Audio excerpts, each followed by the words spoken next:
Arte visual, la imagen de una visión diversa y cambiante. Así como lo exponen las profesoras de la Universidad de los Andes, María Clara Bernal y Verónica Uribe, abro comillas, el arte es una forma de dialogar y es así que a partir de las imágenes podemos revisar el territorio, los conceptos de nación y los principales discursos que han permitido construir historia. Cierro comillas. A partir de este eje, es posible preguntarse cómo se manifiestan aspectos como la etnicidad, el género, la clase y o la religión, entre otros. En este sentido, es posible responder que el arte permite mostrar la complejidad de Colombia en sus múltiples aspectos, en tanto logra generar una reflexión de una realidad diversa que no es percibida en zonas urbanas del país como Bogotá. Fragmentos es la prueba de que los colombianos podemos desarmar los violentos a través del diálogo. Esta obra está hecha con 37 toneladas de armas depuestas voluntariamente por las FARC. Las destruimos, fundimos, reconfiguramos estas obras con un grupo de mujeres víctimas de violencia sexual que con su martillar revierte la relación de poder que imponían las armas. En este orden de ideas, Fragmentos logra mostrar y generar una reflexión frente a un periodo de conflicto armado y violencia que marcó la historia de nuestro país. Aquí resulta imperativo resaltar el papel importante de las mujeres víctimas de violencia sexual en tanto se les da una voz que había sido reprimida y no había sido escuchada, teniendo que culturalmente se ha concebido este género como inferior. Así, en el arte, logra mostrar diferentes posturas que permiten dar cuenta de una realidad más objetiva de nuestra nación. Esta obra de fragmentos nos hace ver una parte de la realidad diversa de Colombia, que es la memoria histórica. En ciudades centrales como Bogotá, este impacto ha sido menos y su recuerdo se ha desvanecido. Por eso estas obras hacen que los bogotanos sean conscientes y tengan memoria de lo que sucede en el país. Otra evidencia de este efecto lo podemos ver en la obra Auras Anónimas de Beatriz González. En el cementerio central de Bogotá, junto a las tumbas más insignes del siglo XIX colombiano, junto a los próceres, los poetas, los presidentes o los presidentes poetas, existieron durante muchos años unos columbarios solitarios, poco frecuentados y poco recordados. Contenían los restos de las víctimas del Bogotazo. Eran tumbas sin nombre, sin reconocimiento, NNs. Eran, como dice Beatriz González, auténticas auras anónimas. Esta artista colombiana quiso rendirle tributo a su memoria mediante la implementación de 8 motivos de cargueros de cadáveres colombianos, de esa particular profesión que es propia de las regiones más alejadas de la capital. Beatriz González quiso, mediante el arte, darles un nombre, un lugar, y no relegarlos a lo más recóndito del cementerio para que se quedaran en el olvido, sino que quiso rescatar su posición central en el cementerio más importante del país. He aquí una muestra de su trabajo.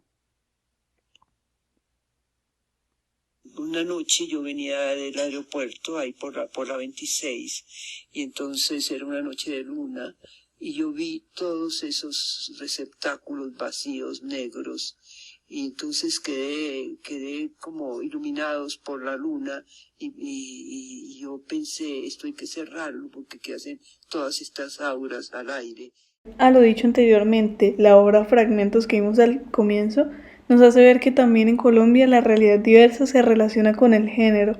Durante la mayor parte de su historia se ha visto a la mujer como una figura desigual al hombre. Sin embargo, Liliana Street Angulo viene a desafiar el pensamiento convencional con un arte de valorar nuestra realidad y su diversidad étnica.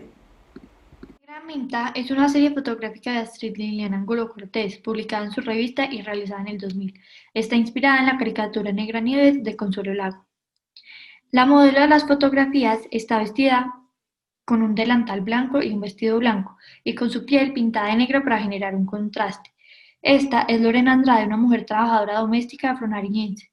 Esta mujer, a diferencia de Negra Nieves, aparece con una cara triste donde se observa a ella misma y se interroga acerca de su raza y su género, y cómo ésta la ha convertido en una persona vulnerable.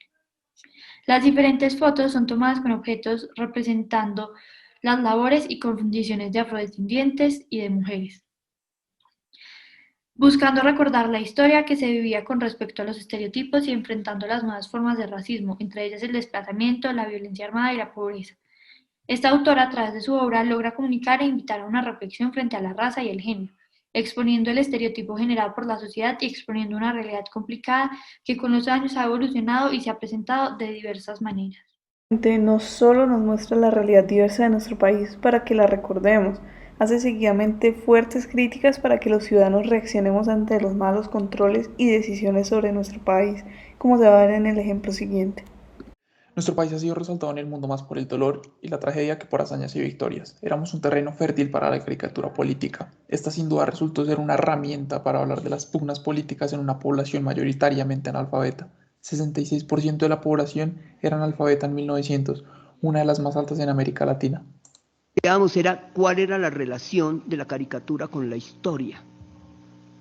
Entonces, porque generalmente se dice, me dicen a mí, esta es la historia de Colombia. Entonces, ¿cuál es la relación de la caricatura con la verdad?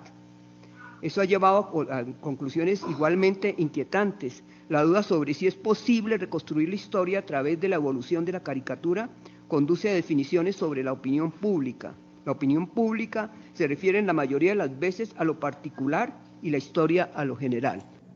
Asimismo, Greñas hizo una de las primeras parodias del escudo nacional. El cóndor cierra sus alas y está encadenado. 9 estrellas que son calaveras corresponden a la división geográfica de 9 departamentos. Ni libertad ni orden.